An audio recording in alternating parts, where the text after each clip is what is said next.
in this video, I'm going to show you how to reset your Minecraft video settings.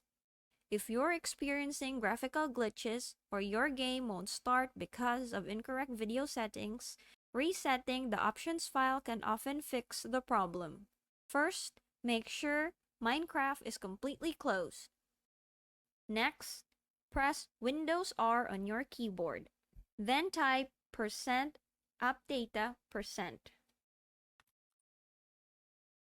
Press Enter.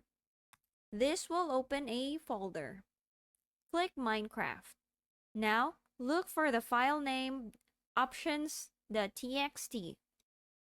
Right-click the file and select Delete. Don't worry, Minecraft will automatically create a new options.txt file the next time you launch the game. Now open the Minecraft launcher and click play.